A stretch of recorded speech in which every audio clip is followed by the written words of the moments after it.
Muito obrigada. E vamos continuar agora com a nossa grande atração. Com vocês agora, Chance Glasco. Por favor.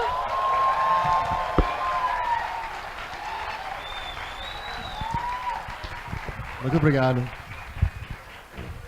Fala, galera! Eu sou Chance Glasco, cofundador de Doghead Simulations. Eu falo um pouco português, mas falo muito ruim, então eu vou falar inglês, tá bom? It's mostly videos and pictures anyways. So as Carol is bringing up my presentation, let's talk about something. Actually, I think I can just get started. So I'm going to talk a little bit about what inspired me to get into games, what games I played when I was a kid in high school, college, and what inspired me to actually study to make games. The formation of Infinity Ward and Call of Duty, and also what I'm doing now with virtual reality. All right, we got it. Sweet. Oh, thank you. All right, so Doghead Simulations, our software is Roomy, and roomy.net is our website if you want to check us out afterwards. All right, games of VR and the future of remote work. I already went over this. So 1980, this was the year I was born, October 5th, 1980. This was the kind of games we had in 1980, text adventure games. It was basically a choose your own adventure, basically text describing a room and the situation, and you have to type in what you want to do. If it understands you, it'll say, hey, okay, you did this, or you didn't do it, or I don't understand what you're typing, right?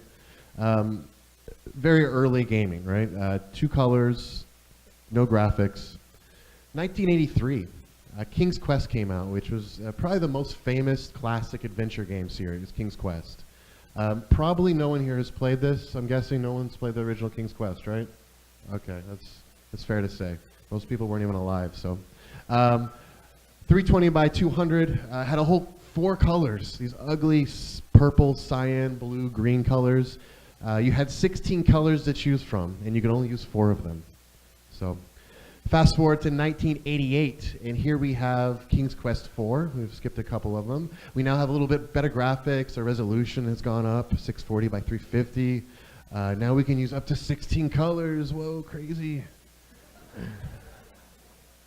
Okay, and this was the first adventure game I ever played.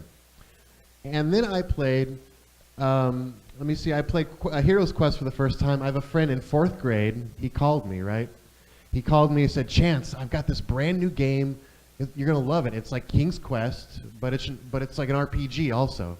And so I went to his house, and I think that night I played for like 5 hours trying to solve these puzzles, walking around on the screen, typing things, talking to centaurs, buying potions, whatever, throwing boots at cats to try to get keys, just weird puzzles. So graphics are about the same as King's Quest 4. And then we've got Quest for Glory 3. Quest for Glory and Heroes Quest were the same series. They got sued, and they had to change their name. So the graphics are getting better. We've got 640 by 480. We now have 256 colors, much better than 16. So I got introduced to the games through my friend who had a PC, and after using his PC, going to his house after school, I told my parents, I really, really, really need a computer.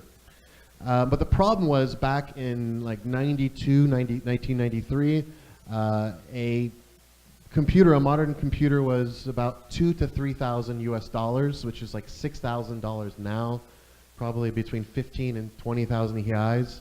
Before taxes, after Brazilian taxes, probably 40,000 reais. I don't know. Too much, that's for sure.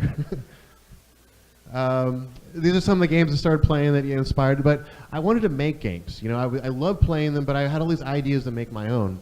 But I didn't have any resources to actually make games. I didn't have books. The library didn't have books on programming. School didn't teach me how to program.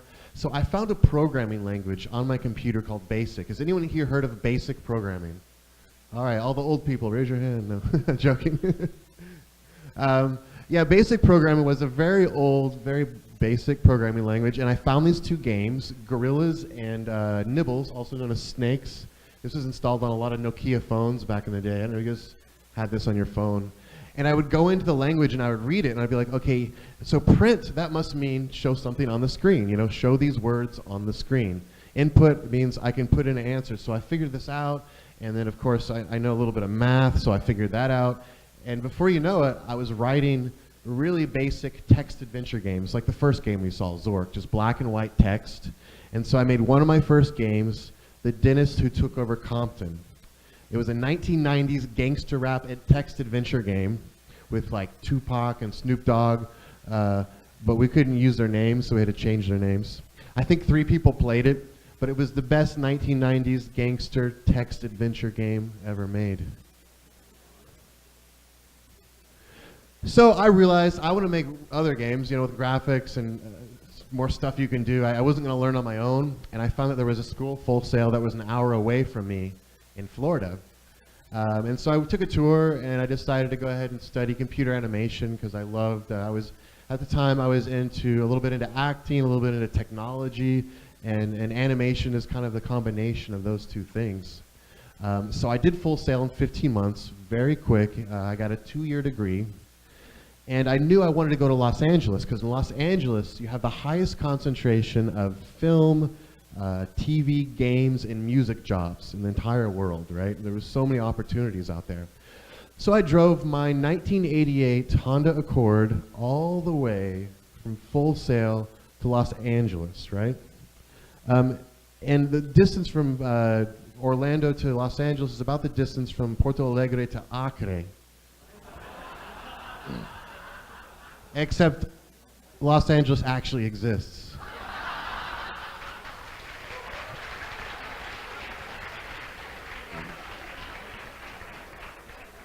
And so do capybaras. That's my preferred mode of transportation when I go to Acre. So, I get to Los Angeles. I'm looking for work. I'm sending my VHS tape to all these studios. And I'm not getting anything. I'm actually sleeping in a parking lot outside a gym, outside Gold's Gym, with I would put towels in the windows here so it would block the light from the street so I could actually sleep. And so homeless people would look in and be like, what's that guy doing, And in the morning, I'd go to the gym, I'd take a shower, I'd brush my teeth, like human things, things you have to do to survive and get jobs. But I didn't find a job. I was there for a month. It was a horrible experience.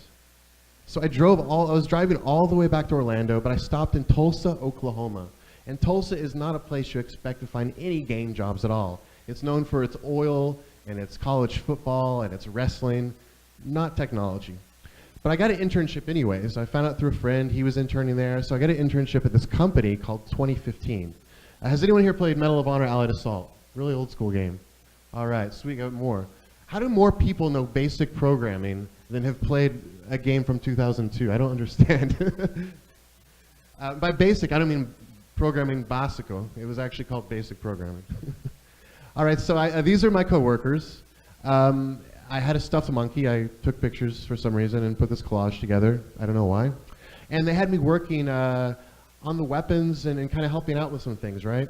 And so I worked for free for 1 month, and they hired me because they wanted me to work on a very important level for E3. E3 is like BGS, Brazil Game Show.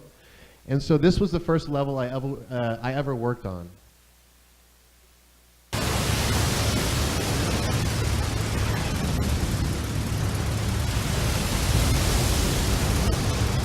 Clear the ramp! 30 seconds! All right, men. Move fast, spread out, and stay clear of open beach. Port side, you with pal. All right, so You with me. has anyone seen Head this for cover before? and get to the shingle. Either in the game I'll or see you on maybe the Saving beach. Private Ryan. In history, 1944, June 6th. This is when the Australians, Americans, and British stormed the beaches of Normandy in France and fought Nazis. Who likes fighting Nazis? There's only like 3 people here who like fighting Nazis. Come on.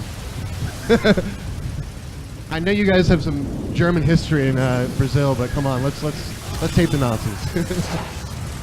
So over here we have I was doing some animation work where I would take one animation, right, of a guy holding a gun like this, and I would change the hands so that he's now holding a different gun like this. And so I'd modify that animation, right? And I would just take existing animations and change them. Very intern type work. But that's how it is. When you start in the game industry, you often have to do stuff that people don't want to do, right? So we went to E3. Let me turn this down a little more.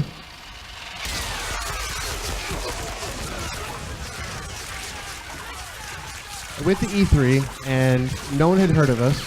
But by the end of the show, we had a 3-hour line that went around our booth. People were waiting 3 hours just to see someone play this. Back in the early days of, kind of early internet, most people got game information from someone else. Like they played a game and they talked about it, right? They wasn't go on the internet and find all the information. I'm not going to watch the whole thing here, and so what happened is we enjoyed working on Medal of Honor. It came out. Oh shoot! It came out. It was a big success, but we didn't like who we worked for, right? We didn't like working for the guy who owned the company, and we weren't super happy with our publisher. And so 22 of us actually left and formed a new company, and this was it. We had 7 designers, we had 4 engineers, 3 animators, 3 artists, 1 IT, and 4 business production people, right? This today is an indie team. This is like an indie studio.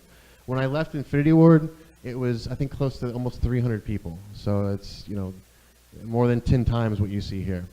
So we had to make a new game. We had to make a game that would compete with Medal of Honor, the game we just released, because we were now working with Activision, a completely different publisher.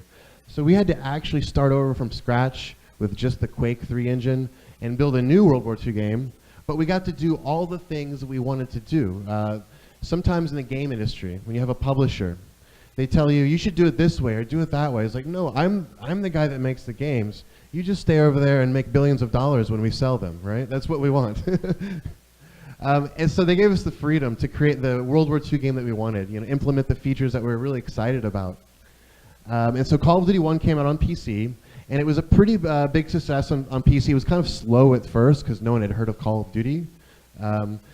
But it got really popular with multiplayer and did quite well. But we had a problem. The problem was only people who were into PC gaming could play it. We had Xboxes, PlayStations, Nintendos. Those guys couldn't play it. So luckily, Microsoft came to us and they said, we love Call of Duty. Can we make some kind of launch title, like a launch title for Call of Duty so that when the console comes out, you can buy Call of Duty. It's great to be a launch title because when someone buys, say, a new Xbox, there might be only 7 games to pick from. So if you make a halfway decent game, people will buy your game because there's only 7 choices. So we made Call of Duty 2. This is me right here. I was a British soldier. I was shot and killed many times while playing. It was kind of weird to see myself like running, and I'm like, whoa, that was me. So that was Xbox 360 and PC. But we had another issue. It was, I think double the sales of Call of Duty 1. But we had another issue, and the issue was most of the team had now worked on World War II games for longer than America was in World War II. That's a lot of time, and we're sick of it. And we had a lot of new ideas. We had ideas with helicopters and flashbangs and close quarter tactics and all these modern things you can do, but you can't do modern things in a World War II game. So we said, hey, Activision, here's an idea. You guys love Call of Duty, right? It makes you lots of money? Okay. How about make a Call of Duty modern day? Call of Duty modern day. How's that sound? They're like, I don't know, look here at this chart. World War II is just selling so well. And when you work in business, you look at a lot of data, a lot of charts, and if something's doing well, why change it? And so Vince and Jason, the heads of our studio, came back and said, sorry guys, we have to do another World War II Call of Duty. And so we talked about it. We're like, we can prototype like a modern Call of Duty in what, like 2 months? Yeah, it's like, what if we just not let Activision in our studio for 2 months and just make it anyways? And we'll just make it so good that when they see it, they're like, okay, you guys can do it. They'll hate us, but they'll see the money and they'll do it anyways. So what we did is we did that. We secretly made a modern Call of Duty prototype totally against what they said. And this was the level. This is the remastered version of the prototype. So who's played COD 4, Call of Duty 4 Modern Warfare? Raise your hands if you have. Sweet. All right. More hands are raising. Captain Price is my favorite Call of Duty character. He's got a really, really Bigoji Prakarami. I don't know if that makes sense. Bigoji Prakar, like a big. He's really mustached.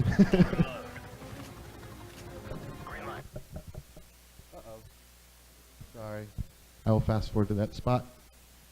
Baseplate, this is Hammer 2-4. We have visual on the target. ETA 60 seconds. Copy. Radio check. Go, go, go. So my job on Call of Duty was an animator. You know, I did the first-person weapons animations, and so when you see the gun in front of you, you know, all the reloading, everything like that, that's what I was doing. So my job was I would actually go to the gun range and I would get maybe half of these weapons, half of these guns, and use them and learn how to operate them and feel, do they have a lot of kick, you know, do they recoil, are they heavy, what are some unique characteristics. So for example, you know, on the MP5, when you empty out the magazine and you reload, you'll see the guy slap down that bolt on the front, right? That's a unique characteristic about the MP5. On, for instance, the AK-47. Well, I guess we're not playing this whole video. That's okay. For instance, on the AK-47, you can't stick in the magazine directly straight. You have to actually angle it in and then click it in like that. So these little characteristics, they seem really small, and they are, but that's your character. When you're playing a first-person shooter, your character isn't this. It's just your shoulders down to your arms and your gun. So you have to add as much character as you can in just the hands and the fingers and the gun to really show character. So Call of Duty 4 was a big success. We were on every major console. And at this point, Call of Duty had reached to be up there with Halo and Grand Theft Auto as far as popularity, selling as much or more. And so by the time we got to Modern Warfare 2, it's like, where do you go from there? You know, you're one of the top franchises. Well, at that point, we had launched at the same time as the movie Avatar, and we actually earned more money than Avatar earned around the world when it launched. So we went from being a popular video game to just being a popular entertainment product. You guys remember playing the favela in Modern Warfare 2? I don't know any MW2 people here. That was one of my favorite levels. I want to go back and play it, because I don't know if they even hired like karaoke's for the dialogue. It could be like a guy from Porto Alegre, you know? Like, I'm not sure. I have to go back and play it to see if it's legit.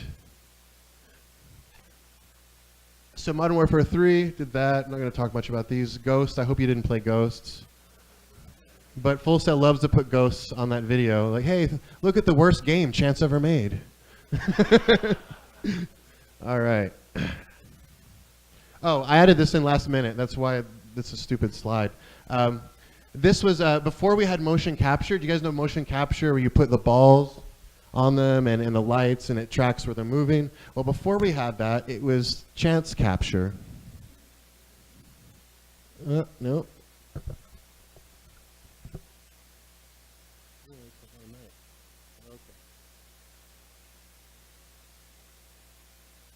Sorry guys, I'll get this figured out in a second. I just want to play a video. Yeah, right there. It's kind of weird.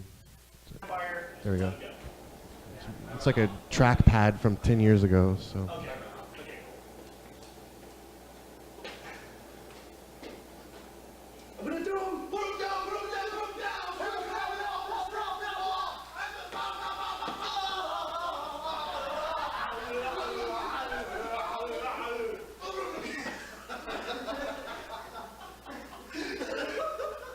So real, so real. That's how we get realistic animations. You can, I'll go to the next one. Can you help me with this one too? So we switched to motion capture, and that's me right there. That was a bad idea. If you actually stop at the right point, my head is like 90 degrees almost. I had a bad neck for 3 weeks. And then we hired Brad Pitt's stunt double to do our motion capture so that I would not break my neck. You see, there we go, yeah. You're supposed to put the pad up to the head too, so the head doesn't have anywhere to go. I learned that, okay. Oh, there we go, yeah, that's, you're good. Oh, wow. You're good, you're like a VJ. VJ Jazzy Joe. I don't know. All right, so after 14 years of FPSs, 12 years of Call of Duty, what happens? You get burned out. I animated over 100 weapons. I went through 2 company splits. I don't know if you guys heard any of the drama with like Infinity Ward and Activision and Respawn, and a lot of stress. So I was just like, I'm peacing out to Brazil. I'm out of here. And so I went to Rio. And I started, I have a background in jiu-jitsu, and so I wanted to come to Brazil and train. Does anyone here train jiu-jitsu? I want to find like one jiu-jitsu person. Oh, yeah. Where do you train? Which gym? Qual academia?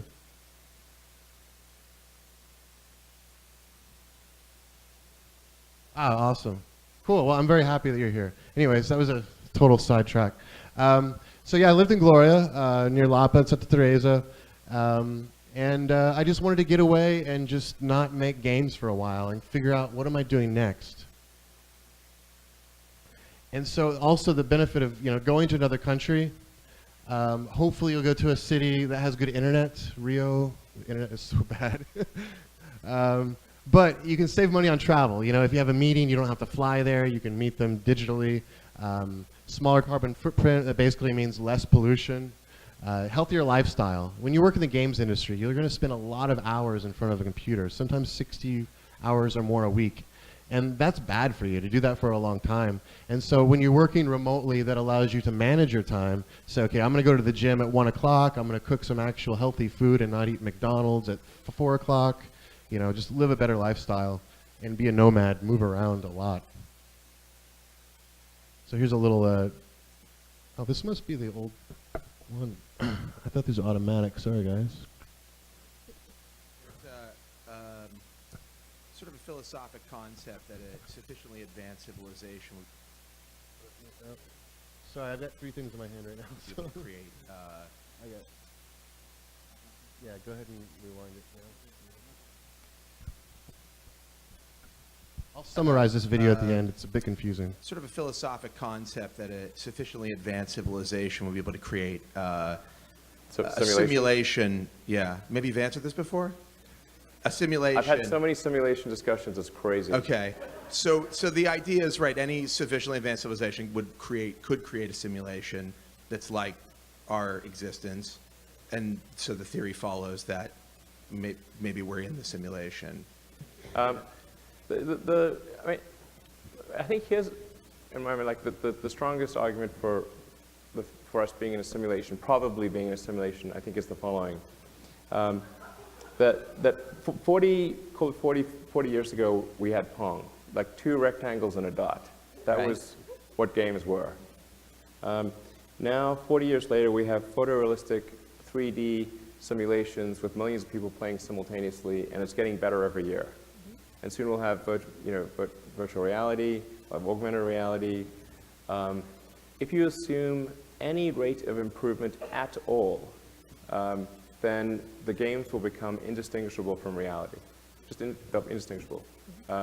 Even if that rate of advancement drops by 1,000 from what it is right now, then you just say, okay, well, let's imagine it's 10,000 years in the future, which is nothing in the evolutionary scale.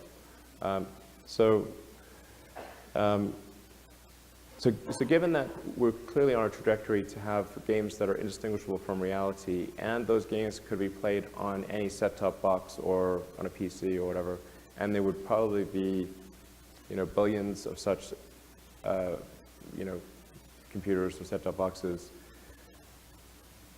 it would seem to follow that the odds that we're in base reality is 1 in billions. So Tell me what's wrong with that argument. is the answer yes? The argument is probably, but I just like, is there a flaw in that argument? I mean, someone. I'm not sure what the error. No. The argument makes sense. So the assumption then is that somebody beat us to it, and this is a game. No, there's a 1 in billions chance that this is base reality. Oh, okay. What do you think? Well, I think it's 1 in billions. Okay. All right, to summarize what Elon is talking about, it's actually a philosopher from the 1980s who wrote a big thesis on the fact that there's a 1 in a billion chance we are in actual reality, base reality, real reality. Because if you look at the technological advancement of humans, and you look at the total time span of humans, right? One of two things happens. Either we get to the point where we can simulate entire worlds, or we all kill each other before we get there, because people do that. So because of that, the only answer you can come out with is there's probably a better chance that this isn't actually real. Like we're in some, whether it's quantum, whether it's spiritual, whether it's a computer, there's a good chance we're in some kind of simulation and we're not really seeing what base reality is.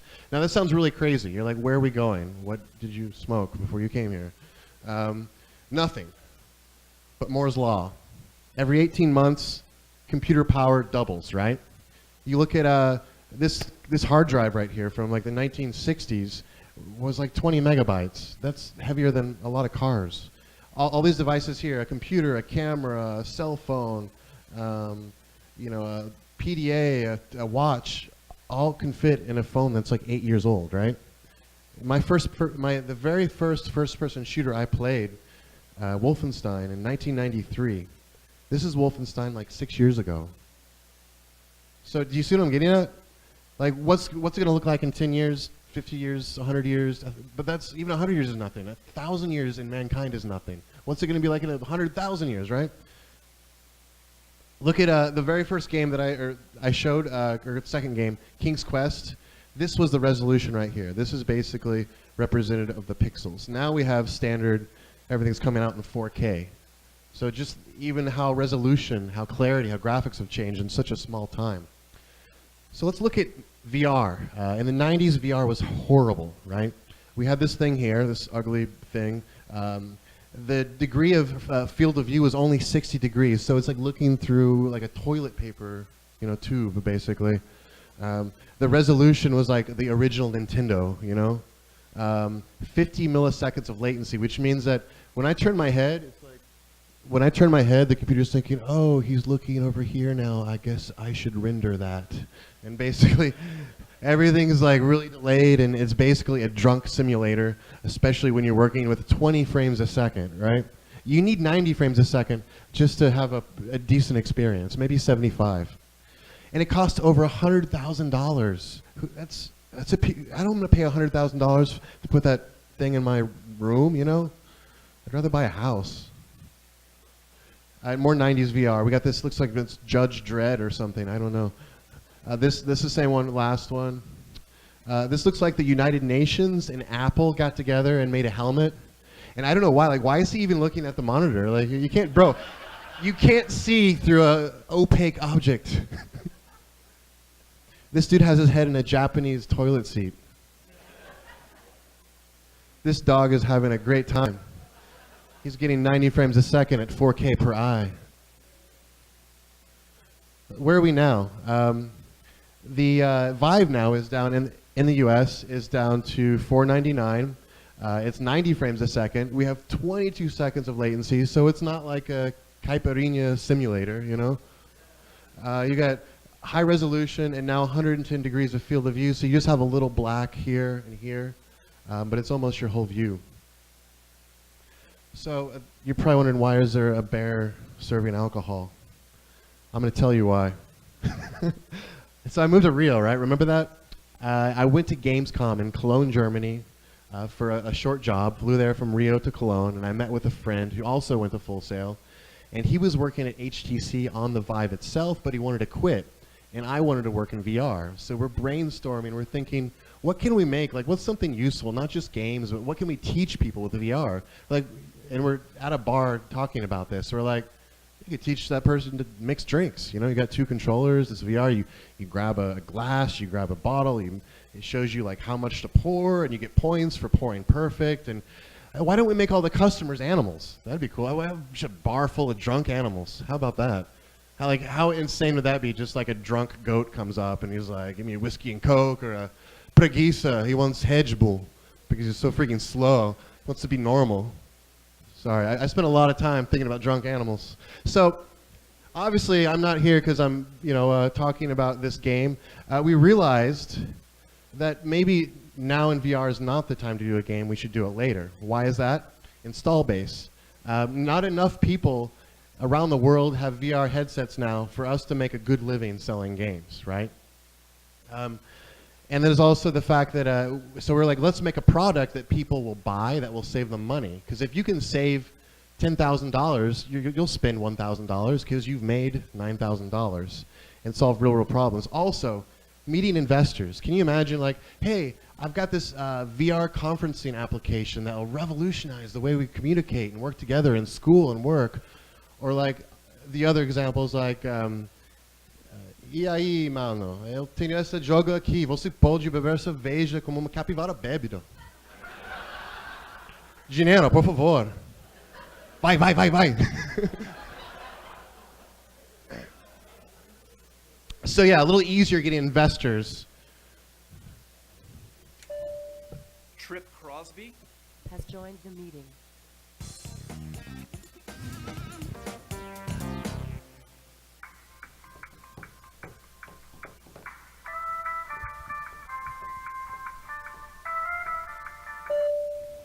Beth? Has joined the meeting. Hello? Tyler? No, this is Beth from ICS. Oh, hey, Beth. How are you doing? Oh, good. Yeah. Just making it, you know. Tyler? Has joined the meeting. All right, well, this is Trip. Who's here? Tyler's here. Beth's here. Okay, the purpose of today's meeting is to discuss the... Yeah, I'll be able to do it in like 30 minutes. John? Has joined the meeting. Hi, John. Hi. I was just trying to go over the purpose of today's meeting, which is to discuss the Tyler? Has joined the meeting. Sorry, guys, I got cut off. Is Paul here? Send him an invite. Put in your access code. No, that's your PIN number. It should be a 9-digit number. Try pressing the pound key. Paul. Has joined the meeting. Any questions before we move on? Yes, this is Beth. What's our best plan of attack for the second quarter? I Question think what actually... we should do. Oh, Go ahead. Oh, I think Well, what we should do. it is actually really depends on diversify. how you look at it, 'cause and the really re- come. Go ahead. Go ahead. I think Given what we- sales, what we we're at really- a... I think Let me just say that... Okay. That was a great graph, John. Tyler? Well, my main concern with the projections from last year was that they're just insufficient. I mean, they're not even taking into account. Did we lose Tyler again? Hello? John, are you guys taking distributions? John? Oh, my bad. I was on mute. Let me start over. So I've prepared a presentation. I'm sharing it with all of you. You should be able to see it on your screen right now. Got it. I don't see a link anywhere. It says I need to download a plugin. We are all using Macs, I'm assuming. Yeah. How can you? Financials are looking great. Paul, do you have any comments on staffing? I was thinking about that because we get a few more contractor types in. Hold on, I'm sorry. Rex, get down! I don't know. I feel like when I looked at the numbers last quarter, that you couldn't really tell a huge difference. So if we were to really tighten that up, then I think... To me, staffing is a huge impact. Is that? Is that me? Is that me? That's not me, I don't think. I just want to go over a couple of details as we move into our next section here. We got 3 new departments coming on board. I'm breaking up a little bit, guys. By the end of Q3. Driving to So a dead I need spot. everyone to give me detailed evaluations each Sorry, month guys. so that we know. That's it, guys. Beth, you'll send out a recap email that could have basically taken the place of this whole meeting, correct? Yep, always do. Yeah, thanks for doing that, Beth. Dave, you've been here the whole time? Yeah. Huh. Well, thanks everyone once again. Oh, one more. So that was kind of our experience video conferencing from Rio de Janeiro to Seattle. And so this was our solution, is our solution we're still working on.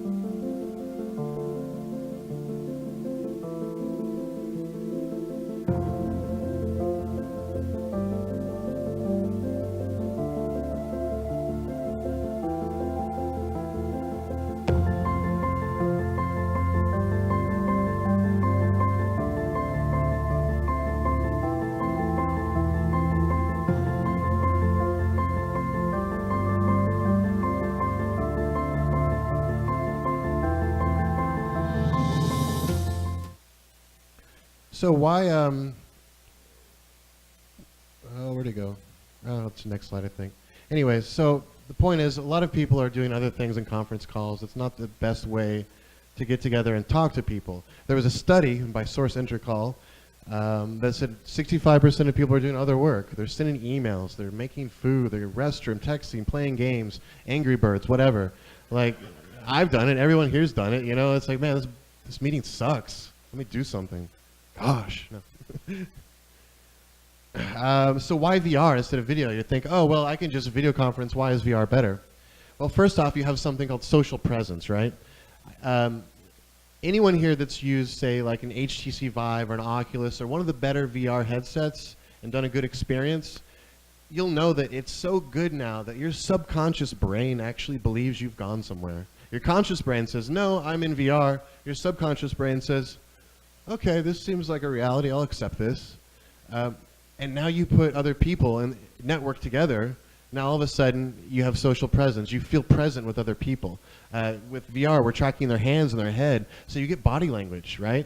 And so sometimes in conference calls, like you saw, you know, you talk, another person talks, and you're talking over each other. Sometimes you'll see body language that says, oh, that person is about to talk. People are like, you know, and you see that, which you don't catch that in video conferencing. You know, in VR conferencing, it's like real life. You're standing around in a circle, just talking. If I hear, you know, Billy say something and he's standing here, I hear him out of my left ear, I turn my head and I talk to Billy. We've basically reproduced reality in a digital version. Eye contact.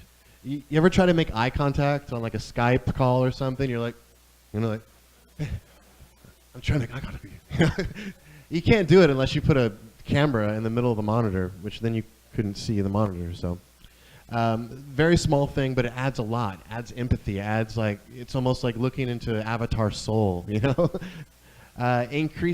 Simulate the workplace. You know, as time progresses, you know, we could have an entire office in VR. Right now, it's mostly for meetings. Increase focus. Now, when you're in VR, you see only what's in VR. You're there. You're not seeing what's on your desk. You're not looking at your computer. You don't have that option. You have to take your headset off to do that. So as a result, you can't pick up, if you pick up your phone from your pocket, you're not going to see it, right? So people have no choice but to focus on what's happening in the meeting because they're more engaged, right? It's healthier than sitting. I like to not sit all the time because I did that a lot as a game developer. And so with this, I can actually stand around and have a meeting. It's just a little more active. Meet in any environment we can build, you can have a meeting in. We have some basic spaces now, like offices, but we're going to be adding like a Japanese Zen garden, maybe some historical places, maybe some fantasy, just fun places to have meetings. Because why have a meeting in a boring office, right? And you can save money on travel, which is usually the selling point. These are the widgets, some of the features we have right now in Roomy. We've got a whiteboard, you know, just for drawing on. Screen share, just like you have in video conferencing. Image viewer. This PDF viewer you can use for PowerPoint. If you do a PowerPoint presentation, you can do that in VR. A model viewer, right? You can actually, if you're an engineer and you're working on a new motor or engine, you can load up an engine and actually walk around it in scale. You know, say, you know, change this, take a marker and actually circle things and mark in 3D space. These are things you can't do in a real meeting. So now that we've kind of met all the requirements of a real meeting, we're trying to think, okay, what can you do in VR that you could never do in real life that's useful? Audio player, video player, Google Poly, that's a 3D model source as well. In the future, you'll be able to record meetings and then revisit them. It'll be like a time machine, right? We'll record your audio, your position, your animations, and then you can go back into the meeting in VR, walk around in the meeting, and actually see that meeting exactly how you would have experienced it the first time. So we've actually, with Full Sail, they purchased a bunch of licenses from us, and we're turning their online program into a full VR experience. So instead of like looking at a desktop computer or video conferencing, you know, you're actually in class with other students, which is amazing. It adds so much engagement, community. You don't have a lot of community in regular online school. So let's play this. This is a really rough edit I put together that'll give you an idea of some of the prototype classes that we're doing right now. It's really early. The students in this video are not in VR, but the teacher is. That's why the students are just like stiff, not moving bodies. All right, here goes. Before Pong, we started learning just the basics of Unity. So you guys should be And by the way, familiar oh shoot, the video codec seems to be messed up, so there's some weird shaking, and that's not my video, that's something with the computer. Before Pong, we started learning just the basics of Unity. So you guys should be familiar with all the things in Unity, transforms, parenting, applying materials, how just Unity works in general, like spatial analysis, and how do we understand if we're close to something, or how do we understand if something's in front of us or something's behind an object. So if you put that task down and break it down into what it means. So the cool thing is when you're teaching in VR, you can use tools and explain things in ways you couldn't in the classroom, right? So he's talking about vector math. Vector math deals a lot with the X, Y, Z in 3D space, right? And so he's actually able to mark in 3D space what those directions are, and not just put it on some whiteboard. Right, and our world, we're at 0, 0. My position is always coming from 0, even though I think it sometimes I'm not the center of the universe. But if I needed to find a vector from me to you. So he's using the PDF viewer for the slides. He's using the marker to make annotations. A vector from me. And once these students have VR headsets, you'll see their body language as well. You'll see them move. You'll see them nod their head and like, okay, yeah. Evan's position, subtract, that's XYZ vector, and subtract my position from it. Come real close. Okay, What's up? So my question was, since I'm kind of doing like a stealth game Of the enemy using the dot product. Built-in laser pointers, so you can just point to something really easily. He's using these to kind of show some of the vector math as well. One, right? About that. Lloyd also has. All right, you guys get the point. So something else really cool that we did is PBS, which is a public TV station in America. They went to an island called Pemba off the coast of Tanzania, Africa, with an satellite internet system, and HTC Vive and Rumi, and actually connected kids in an African village to kids in Nashville, Tennessee, right? And these kids have never seen a computer, and we're putting them in VR. So that's really cool. So there's a lot of ways that like VR remote work can really change lives. Places I've actually lived and worked remotely. I've been all at Lisboa. I was there for a while living. I can do all this because I'm working in VR. All of my meetings are in virtual reality. I lived in Moema for 6 months. Trained jiu-jitsu in near Brooklyn. I forgot the exact name, but near Brooklyn. I brought my Vive one night, so Fridays was training and then beer and samba, which is a good way to end a good training session. So, and then of course the HTC Vive in the background, which was really funny.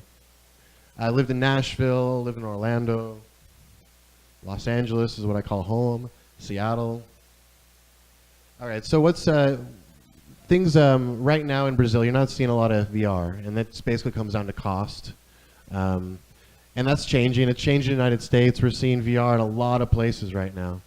And I'm expecting maybe in a few years, I think it'll get more popular in Brazil as the price comes down. The problem is everything imported here is twice the price, double the price. And in Brazil, people in general have a lower salary. So it's going to be a slower adoption in Brazil, but you're going to start seeing it with companies and with education first, because that's where you get the actual financial benefit, is with business and companies. So we're seeing a higher resolution VR headsets. You can read text better. The hardware is getting cheaper. We're getting all-in-one systems where you just put on a helmet and everything's contained in there. The CPU, the GPU, the whole experience with no connections. And this is a quick video of how you would do like a software bug meeting. This right here is plugging into something called Atlassian Jira, which is most popular software for tracking bugs. And they're running like a real-life bug meeting in VR by importing that database and controlling it in VR. Of the good boy mode, so I know you're already on that. More specifically, though, I wanted to ask you about the Chihuahua neck strain in our current. These are all fake software bugs. You know, what we plan on doing.